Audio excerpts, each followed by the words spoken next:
Hello friends, welcome to my YouTube channel. So commodity markets में हम देख रहे हैं पिछले काफ़ी दिनों से प्रेशर बना हुआ है, जो बहुत एक पॉजिटिविटी बनी थी मार्केट के अंदर और एक रिकवरी के चांसेस थे और एक सेंटिमेंट अच्छा हो रहा था, वो अचानक से बदलता हुआ दिख रहा है। और जैसे कि हम देख सकते हैं ये जो रैली आई थी 600 से लेकर के 790 तक अप्रॉक्सीमेटली, ये रैली अब फेड होती हुई नज़र आ रही है। इसके पीछे बहुत सारे रीजंस है। सिल्वर में हमने देखा अच्छी रैली अप्रॉक्सीमेटली 52,000 से 52,000 से लेकर के 72,000 तक 20,000 पॉइंट की रैली हमने देखी। हमने एल्यूमिनियम के अंदर भी 190 के लेवल से सीधा 228 के लेवल्स देखे। हमने क्रूड ऑयल के अंदर तो चलो कंसोलिडेशन है, लेकिन फिर भी जो है नीचे की साइड पे इधर 6,000 के लेवल्स के आसपास से 5,000 वहाँ पे हमने एक सपोर्ट देखा था। क्रूड के अंदर अलग प्रॉब्लम्स चल रही है, पर मैं स्पेसिफिकली मेटल्स की बात करूँगा यहाँ पे। और जिंक के अंदर जो है हमने भी एक बहुत अच्छी रैली देखी थी 250 रुपीज़ के आसपास से लेकर के 303 रुपीज़ तक। तो ये एक बहुत अच्छा हमने एक पिछले जो एक फॉल आया था जो लास्ट ईयर के एंड में जो इंटरेस्ट रेट हाइक्स की बात हो रही थी और उसकी वजह से जो हमने मार्केट के अंदर फॉल देखा था, तो सारी कमोडिटीज़ स्पेशली मेटल्स के अंदर बहुत अच्छी खासी गिरावट देखी थी। लेकिन वो कंसोलिडेट किए लास्ट एक साल में, थोड़े बाउंस भी देखने मिले। और लेकिन अब वापस से क्या हो रहा है, तो वापस से अगर हम देखेंगे तो प्रॉब्लम अगेन यूएस की तरफ से ही आ रही है। जैसे हम देख सकते हैं कि यूएस के अंदर चाहे फेड ने कितनी भी कोशिश कर लिया, वो लोग अब तक इन्फ्लेशन को कंट्रोल में नहीं ला सके। हाँ, 8% से तकरीबन उन लोगों ने उसको 6% के करीब लेके आए, पर अब भी इन्फ्लेशन कंट्रोल में नहीं है। अब भी इन्फ्लेशन हाई है, अब भी चीज़ें आउट ऑफ कंट्रोल है। और अब भी इकोनॉमी के अंदर वो लोग जो स्लो डाउन देखना चाहते थे, वो इतने इंटरेस्ट रेट हाइक से उन लोगों को देखने को नहीं मिला। तो ये लोग अब और ज़्यादा इसको स्पीड अप करने की बात कर रहे हैं, और ज़्यादा एग्रेसिव कमेंट्रीज आ रही है फेड की तरफ से।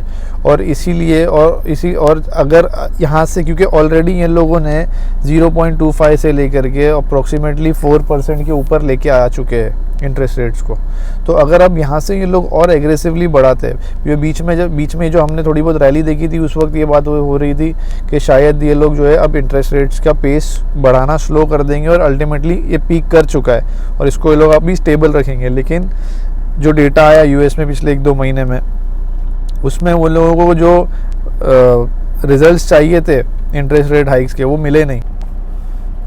सो फेड इस वक्त एक बहुत मुश्किल पोजीशन में है, क्योंकि इंटरेस्ट रेट्स बढ़ाने के बावजूद इन्फ्लेशन कंट्रोल में नहीं आया है और अब भी प्रॉब्लम्स जो वो लोगों की इकोनॉमी में थी, वो इकोनॉमी अब भी इसकी जो स्पीड थी वो स्लो नहीं हुई है। अब भी स्पेंडिंग स्लो नहीं है, अब भी जॉब मार्केट इतनी वीक नहीं हुई है।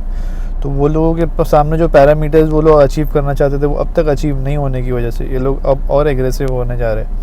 और ये एग्रेसिव होने के चक्कर में और इंटरेस्ट रेट्स और स्पीड अप करेंगे, तो ये इस वजह से एक बहुत ज़्यादा जो डर था रिसेशन आने का, वो अब और ज़्यादा डीप हो गया है, जिसको बोलते हैं ना हार्ड लैंडिंग। तो जैसे फेड चीफ से, जैसे कि हम यहाँ देख सकते हैं, फेड चीफ से पार्ट टू लोअर इन्फ्लेशन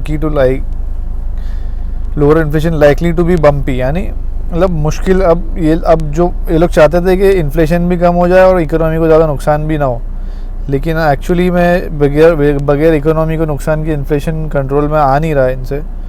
तो अब ये लोग एक हार्श मेजर्स लेने पड़ेंगे, जिसकी वजह से लोगों को प्रॉब्लम भी होगी और इन्फ्लेशन को कंट्रोल करने के चक्कर में लोगों को प्रॉब्लम हो सकती है और उनको इकोनॉमी सफ़र कर सकती है for a longer period of time.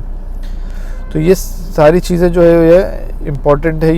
ये सारी इसीलिए हमने जो आपको मेटल्स के अंदर गिरावट देखने को मिली है, वो भी इसी की वजह से थी।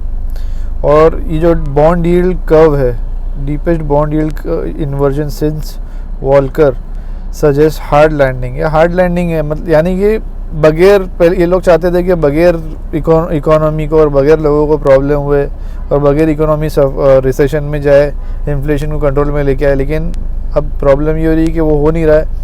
और अगर और इंटरेस्ट रेट हाइक करेंगे इकोनॉमी के ऊपर और ज़्यादा प्रेशर पड़ सकता है। तो ये यूएस की 2 ईयर यील्ड जो है वो 10 ईयर यील्ड से ऊपर जा चुकी है।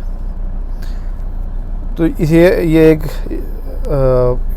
इन्वर्जन है जो कि बहुत रेयरली देखा गया है, रिसेशन के पहले होता है नॉर्मली। उसके अलावा एशियन मार्केट्स तो ख़तरे में है और सारी चीज़ें जो है उस वक्त नेगेटिविटी की तरफ कर रही है। इसीलिए मेटल्स के अंदर आपको बहुत संभल के रहना है, स्पेशली क्योंकि अगर रिसेशन आएगा तो मेटल्स के अंदर जो है आपको अच्छी खासी गिरावट देखने को मिलेगी और क्रूड के अंदर भी आपको गिरावट देखने को मिल सकती है, लेकिन स्पेशली मेटल जो है वो आपको गिरावट दिखा सकते हैं।